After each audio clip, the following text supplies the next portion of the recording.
turma! Vamos começar a fazer os nossos exercícios de fixação, tá? Então, vamos para a primeira questão. Considerando que o volume de um gás ideal é 0,5 metros cúbicos, na temperatura de 0 graus Celsius e na pressão P1, podemos afirmar que, na pressão P2 igual a 0,5 P1 e a temperatura final é 10 T1, o volume do gás em metro cúbico é...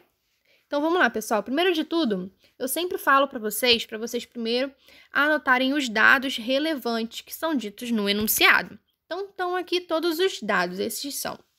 Falo do volume inicial, temperatura inicial, pressão final e temperatura final, certo? Só que nós temos um detalhe. A temperatura inicial foi colocada como 0 graus Celsius. E a temperatura final, que é o T2, foi colocada como 10 vezes a temperatura inicial. Só que vamos lembrar que a temperatura inicial é 0. Sendo assim, a temperatura permanece constante. É 0 na primeira, né, no inicial, e 0 na final. Sendo aqui sim, a gente pode esquecer esses dados, tá bom? Calma aí, esquecer esses dados. E a gente está lidando com uma transformação isotérmica, tá bom? Lembrando que isotérmica nós vamos ter que pegar a equação dos gases ideais e retirar a temperatura, que vai resultar em apenas esses dois termos, que é a pressão e o volume. Agora sim, a gente pode começar a substituição, tá? O V1 foi dito que é 0,5 e o P2 foi dito que foi 0,5 vezes P1. Então, é só a gente fazer a substituição. Como vocês podem perceber, em ambos os lados nós temos P1. Então, a gente pode cortar eles e o 0,5 também, que são termos semelhantes. Sendo assim, resulta que o nosso volume final é igual a 1, que é a letra A, pessoal. Letra A, não é letra D não, tá? Eu só coloquei errado a posição desse quadradinho vermelho, mas é a letra A, tá? Agora vamos para o número 2. Pressão parcial é a pressão que um gás pertencente a uma mistura teria se o mesmo gás ocupasse sozinho todo o volume disponível. Na temperatura ambiente, quando a umidade relativa do ar é 100%, a pressão parcial de vapor de água vale 3 vezes 10 ao cubo pascal. Nesta situação, qual seria a porcentagem de moléculas de água no ar?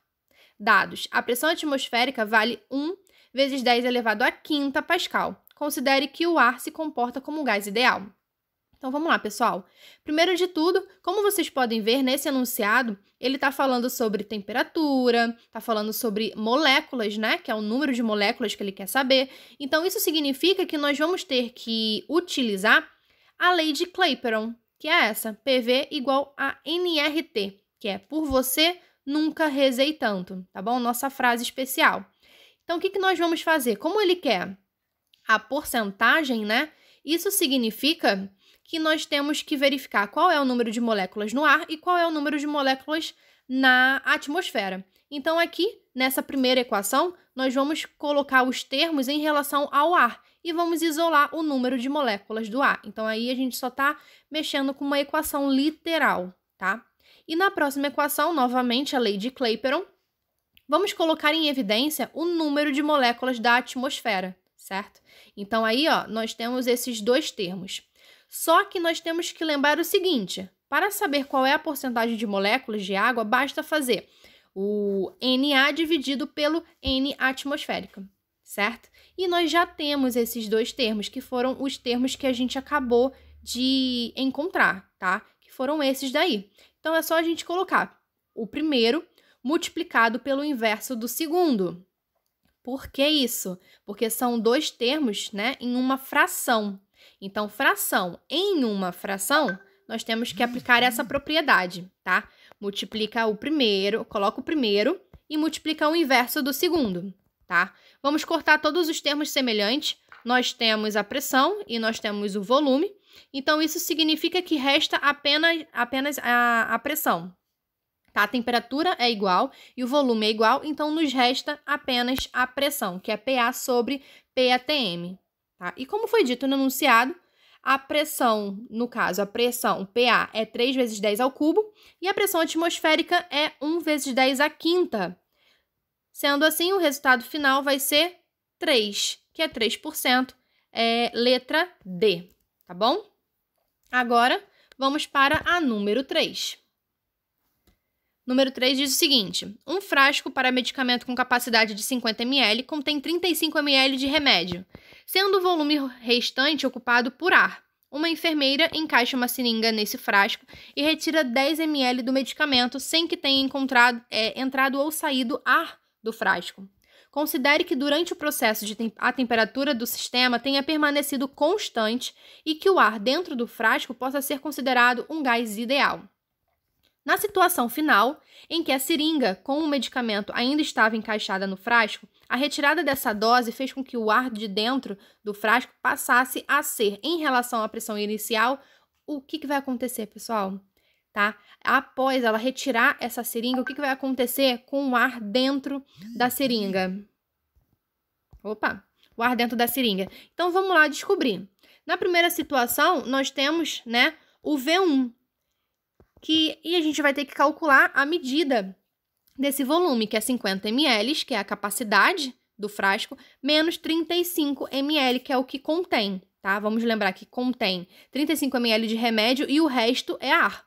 Então, isso significa que o ar é 15 ml. E o V2, tá? É 15 ml mais 10 ml. Por que 10? Porque ela retirou o líquido da seringa, tá? E ficou mais ar ali dentro. Então, isso significa que ficou 25 ml no final, tá? O que a gente vai fazer? Utilizar a equação dos gases ideais. Só que vamos lembrar que a temperatura, ela é constante. Então, isso significa que a transformação é isotérmica. Nós não precisamos da temperatura na nossa equação. Então, vamos utilizar apenas pressão e volume. Agora, a gente pode fazer a substituição, né? No V1, vamos colocar 15 e no V2 vamos colocar 25, como nós encontramos, né, na conta anterior. Agora a gente pode isolar o nosso P2, na verdade, tá bom? 15 de um lado e P2 do outro, vezes 25. Por quê? Porque a pressão a gente está considerando como 1, tá bom? Por quê? Porque nesse caso ele está falando que a gente tem que considerar um gás ideal. Então, vamos lembrar lá na nossa aula, lá no slide que eu deixei aqui no portal, tá? CNTP, condições normais de temperatura e pressão. A pressão é 1 atm. Então, aqui no lugar do P1, a gente colocou 1, tá? Então, vamos isolar o P2.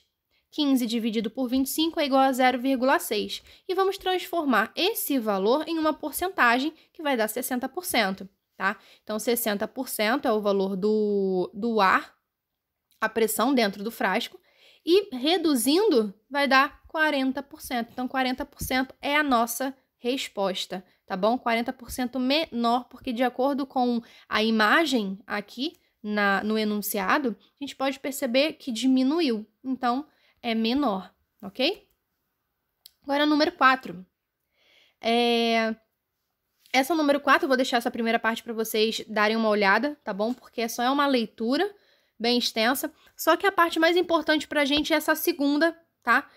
Falando assim: admita que imediatamente após a coloração do gás argônio em uma embalagem específica, esse gás assume o comportamento de um gás ideal e apresenta as seguintes características. Então, ele fala a pressão, a temperatura e a massa.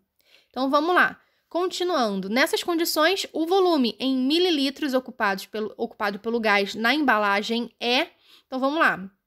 Como vocês podem perceber no enunciado, ele está falando a pressão, temperatura, massa. Então, isso significa, né, que nós vamos ter que utilizar a equação de Clapeyron, que é essa aqui, a equação de Clapeyron, tá bom? E, novamente, do lado esquerdo foi separado todos os dados relevantes do enunciado, tá bom?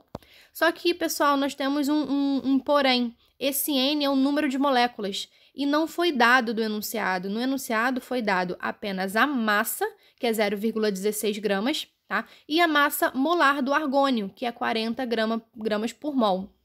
Então, sendo assim, nós podemos fazer, né, uma relação entre esses valores. Porque o número de moléculas é igual a massa dividido pela massa molar, que também eu dei essa equação para vocês lá na nossa aula, tá bom? Então, fazendo a substituição nessa equação, nós temos 0,16 dividido por 40, que vai resultar em 0,004 mol. Quem quiser colocar em notação científica, tá bom? Vai ficar 4 vezes 10 elevado a menos 3. Aí é opção de cada um, tá bom? Agora, nós vamos fazer a substituição na nossa equação, ok? Então, a pressão é 1 atm, o V nós queremos saber, o N nós acabamos de calcular, 0,004, o R também foi dito no enunciado, 0,08, e a temperatura é 300 Kelvin, tá? Resultando em um volume de 0,096 litros.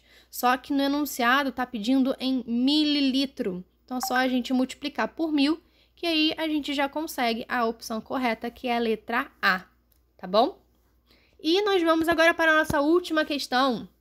Uma certa quantidade de gás ideal ocupa inicialmente um volume de V0 com pressão P0. Se sobre esse gás se realiza um processo isotérmico, dobrando a sua pressão para 2P0, qual será o volume final do gás? Então, quais são os dados importantes, né? Ele fala que P2 é igual a 2 vezes P1 e o processo é isotérmico, ou seja, a temperatura para a gente não é relevante. A gente vai ter que retirar o termo, a grandeza da temperatura, que vai restar apenas a pressão e o volume. E vamos fazer a substituição, lembrando que o P1, né, é igual, que na verdade P2 é igual a 2P1. Só que nessa equação aí eu coloquei de um lado, né, P1 e do outro P0. Então vamos considerar o P1 como P2 e o P0 como P1. Tá bom? É só considerar um lado final, o outro lado inicial. Então, fazendo a substituição, P1 vai ser 2 vezes P0 e vamos cortar os termos de pressão dos dois lados, porque são iguais. Nós temos P0 dos dois lados, são termos semelhantes. Sendo assim, 2V1 é igual a V0 e o nosso V1, que é o volume final, vai ser V0 sobre 2. Resposta certa, letra B, ok? Então, essa foi a nossa lista de exercícios, tá bom? Qualquer dúvida que vocês tenham, pessoal, vocês podem entrar em contato, tá? E bons estudos!